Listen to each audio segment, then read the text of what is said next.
নিরাপত্তার মধ্য দিয়ে চলছে ভারতের পশ্চিমবঙ্গ রাজ্যের বিধানসভা নির্বাচনের ভোট গ্রহণ। বাংলাদেশ সময় বৃহস্পতিবার সকাল 7:30টা থেকে শুরু হওয়া এই ভোট গ্রহণ চলবে সন্ধ্যা 6টা পর্যন্ত।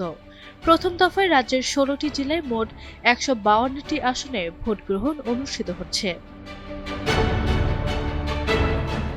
যেসব জেলায় ভোট গ্রহণ চলছে সেগুলোর মধ্যে রয়েছে দার্জিলিং, কালিম্পং, জলপাইগুড়ি, আলিপুরদুয়ার, কোচবিহার, উত্তর পশ্চিম দিনাজপুর, মালদহ, ঝাড়গ্রাম, পুরুলিয়া, বাঁকুড়া, বীরভূম, মুর্শিদাবাদ, পূর্ব ও পশ্চিম মেদিনীপুর এবং পশ্চিম বর্ধমান। সকাল থেকে বিভিন্ন ভোট কেন্দ্রে ভোটারদের উপস্থিতি লক্ষ্য করা গেছে। এই দফায় মোট 1478 জন প্রার্থী প্রতিদ্বন্দ্বিতা করছেন।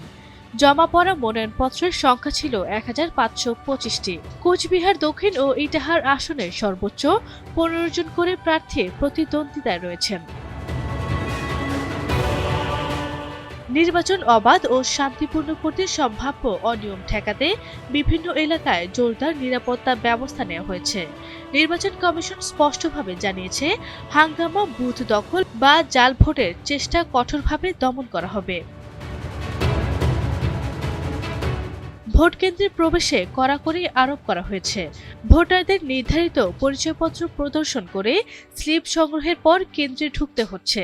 কেন্দ্রের 100 মিটার এলাকার মধ্যে দলীয় কার্যক্রম সীমিত রাখা হয়েছে। ভোটারদের ভয়ভীতি প্রদর্শন বা ভোটে বাধা দিলে তাৎক্ষণিক গ্রেপ্তারের সতর্কবার্তাও দেওয়া হয়েছে। এদিকে ভোটারদের উৎসাহিত করতে বার্তা দিয়েছেন ভারতের প্রধানমন্ত্রী নরেন্দ্র মোদী।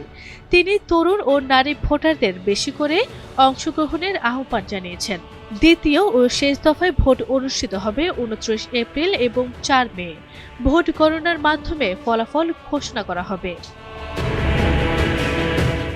আরবি ইসলাম হিমু, এনটিভি অনলাইন।